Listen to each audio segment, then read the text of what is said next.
After going through this module, you shall be able to know the difference between human and non-human bones, different distinguishing parameters between humans and other mammals. Additionally, you will be knowing how non-human animal bones are commonly confused with human bones. Distinguishing between human and non-human bone is a task that should only be undertaken by a forensic anthropologist or individuals experienced in osteology. The purpose of studying this has twofold importance. First, it is included to demonstrate that non-human bones can easily be mistaken for human bones and to reinforce why an experienced osteologist should be making the final determination.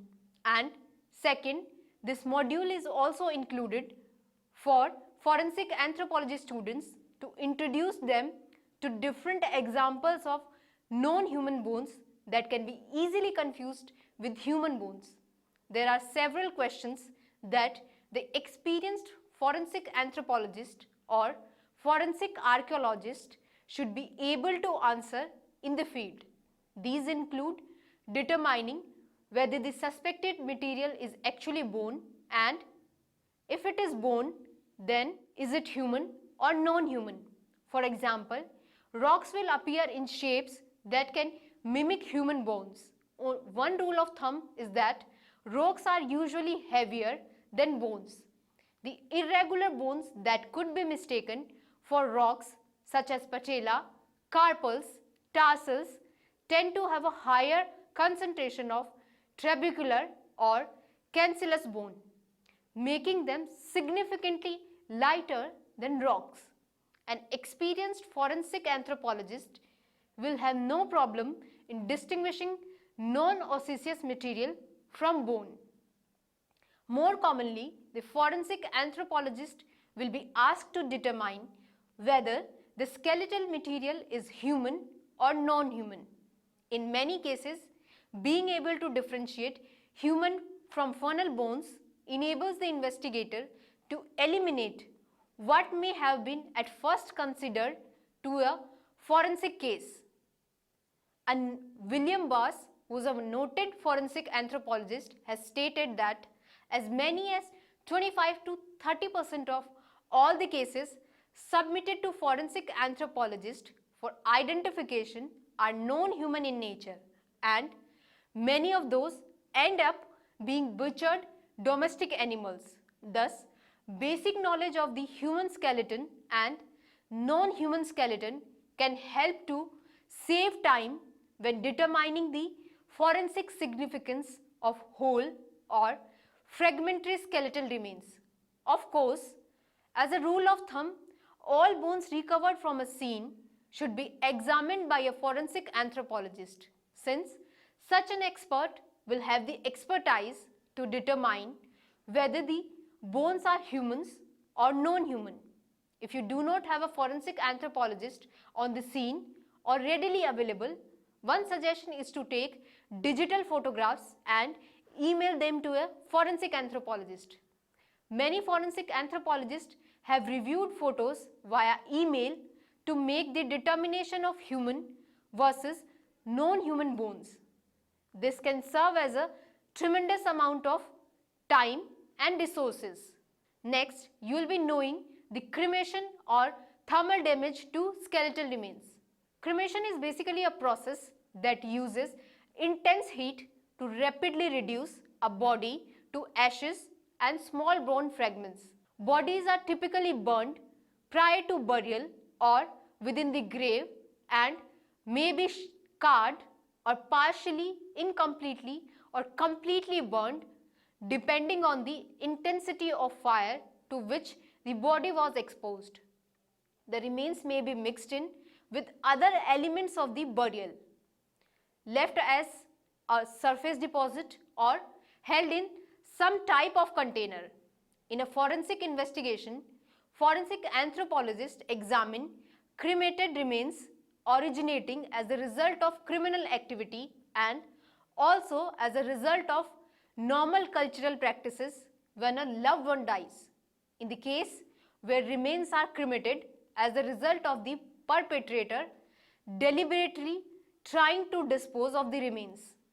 The remains will most likely range from charred to incompletely burnt, as it takes extremely high temperature to destroy bones. Almost impossible to completely destroy all evidence of a body through burning. Because of this fact, cremation that result from crematorium are normally reduced to very small particles depending on the type of processor used to reduce the remains. Now, I'll be describing how to distinguish humans from other mammals. Large mammal bones such as bear, deer, dogs and pigs are most often confused with adult human bones, and small animals may be confused with the juvenile or fetal bones. In particular, when bones are highly weathered, eroded and fragmented, identification may only be possible when conducted by a trained osteologist. From an anatomical perspective, humans and other non-human mammals can be very similar in their skeletal components, and because humans are mammals, they possess many of the same skeletal characteristics. For example, the number and types of bone are similar among mammals. In addition, key features such as bone structure are similar, so that the most mammals have long bone shaft that are composed of thick cortical bone and long bone ends that are composed of trabecular bone.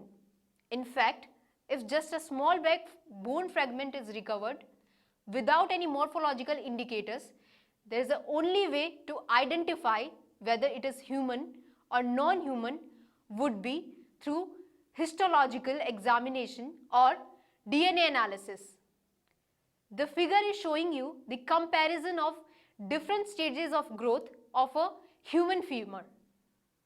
Upon gross examination, there are two main characteristics of bones that can help in making the distinction between human and non-human bone easy and expeditious, that is maturity and morphology. Maturity aids in differentiating small non-human animals that even after reaching adulthood have bones that are similar in size when compared with juvenile humans. Depending on the level of development, juvenile human long bones may have unfused separate epiphyses or may not possess any at all. Conversely, those of a small adult non-human animal will display fused epiphyses. As a result, non-human bones can be easily differentiated from juvenile humans by examining the level of bone maturity. The proximal and distal ends of the juvenile long bones are roughened in appearance, whereas the epiphyse will eventually fuse to the metaphyses. In addition, other morphological indicators that can be useful when differentiating small animals from human juveniles long bones may include non-human skeletal features such as the fusion of fibula and tibia and the curvature of long bone shaft, that is diaphysis. For example, the long bone shaft of small mammals may be noticeably curved where it is straight in healthy juveniles. An example of the characteristics that distinguish juvenile human long bones from those of the small adult animals. One structure of small mammals that could possibly be confused with the human or fetal bone is the pelvis.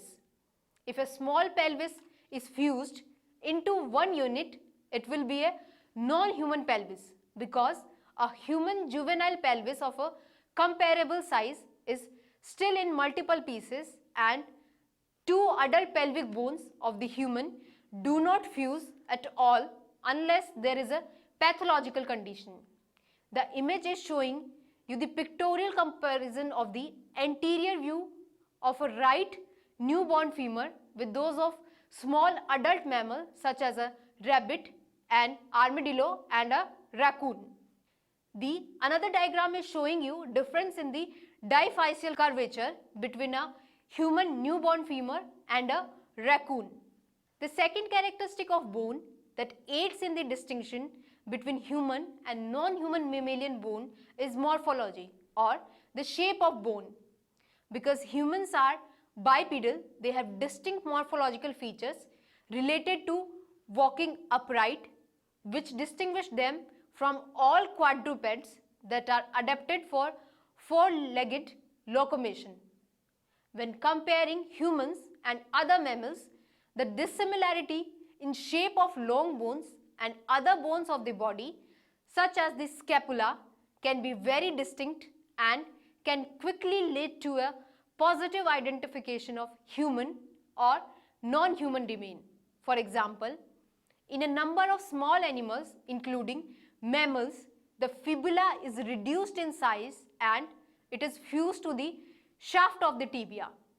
In humans, the fibula does not normally fuse to the tibia unless there is a pathology such as ossification of ligaments that serve to keep both bones articulated together. Furthermore, some larger mammal species, for example pig, sheep and deer, also have a curved and fused radius and ulna. Recognition of these two bones ultimately exclude humans as both the radius and ulna have straight diaphysis and remain unfused throughout the life. Mammals belonging to the order Artiodactyl can be easily distinguished from humans by the presence of metapodial. The next figure is showing a comparison between the human adult child pelvis that is shown in A and that of the adult raccoon in the B. Although roughly the same size, the human pelvis remains unfused in young children and the sacrum always remain as a separate unit. In another diagram, it is showing the comparison of mammalian scapula. In A, there is a mammalian scapula. In B, there is a mammalian scapula of sheep. In C, it is of adult human, and in D, it is of dog. Metapodials are long in certain species and therefore could be easily mistaken as long bones. Metapodials are easily recognized by a number of morphological indicators. The shaft are long, thin and straight, and they still retain a clear groove down the shaft where they have fused. The proximal articulation is flat and the distal articulation is unique with double rounded articulation. Furthermore, metacarpal and metatarsal can be distinguished from one another by cross-sectional shape of their shaft. Metatarsal are square shaped and metacarpals are D-shaped in the cross section. The figure is showing you the comparison between a human newborn tibia that is shown in A and the fused tibia and fibula of the rabbit that is shown in B. The human cranium is quite distinct from any other mammal because humans have a large rounded brain case and flat or orthognathic face in profile. Now, I'll be telling you different non-human animal bones that are commonly confused with the human bones. There are several non-human animals that have bone structure or features that appear similar to human skeletal material. There are some bones, however, that are more commonly misidentified. Animal bones that might be confused include the bone of a bear paw, pig teeth, the knee of a pig and a turtle shell. Disarticulated bear paws are commonly confused with human hands. After a hunted bear has been killed, the claws are usually removed as a trophy and paws are sometimes discarded after they are skinned. There is a striking resemblance between a bear paw and a human hand after decomposition of the soft tissue has started. The bear paw can be easily identified by examining the individual bones, and it can also be easily differentiated from a human hand without cleaning the soft tissue from the bone. A radiograph can be used to differentiate the bear paw from the human hand because the morphology of human hand bone is clearly different. Pig molar teeth also show a striking resemblance to human molars because pigs are omnivorous like humans and their teeth are designed for a generalized diet. In addition, the proximal part of the pig tibia called the tibial plateau can be easily misidentified as a human tibial plateau by an inexperienced osteologist as they share a similar morphology. The tibial plateau of a butchered pig knee or an unfused proximal tibial epiphysis may be easily identified when a portion of the proximal pig fibula is also available for examination. However, if only the very top of the tibial plateau is available without the shaft of the tibia, it can be very difficult to differentiate from a human tibia. Conversely, the tibial plateau of the deer is easily differentiated from the human knee because of the strikingly different morphology. When the outer layer of the turtle shell, that is made up of pieces called scutes, comes off, the underlying shell may resemble the top of a human skull. This is particularly true if only part of the top of the shell is visible through the soil and has been bleached from sun exposure. Also, fragments of the turtle shell from archaeological context can be easily mistaken for fragments of human cranial bone because the flat shape and thickness is similar to human cranial vault fragments. If there are no diagnostic characteristics on the outside of the turtle shell fragment, then the cross-sectional morphology of the shell can be used to differentiate from the unique cross-section of human cranial bones, which are composed of diplo or cancellous bone. The diagram is showing you comparison between the human and non-human skull. The non-human skull is of chimpanzee, orangutan and maki. So students, let us see what we have studied. Distinguishing between human and non-human bone is a task that should only be undertaken by a forensic anthropologist or individuals experienced in osteology.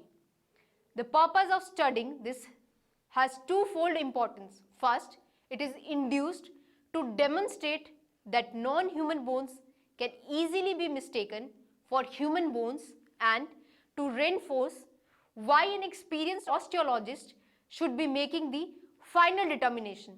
And second, this module is also included for forensic anthropology students to introduce them to different examples of known human bones that can be easily confused with human bones. Cremation is a process that uses intense heat to rapidly reduce a body to ashes and small bone fragments.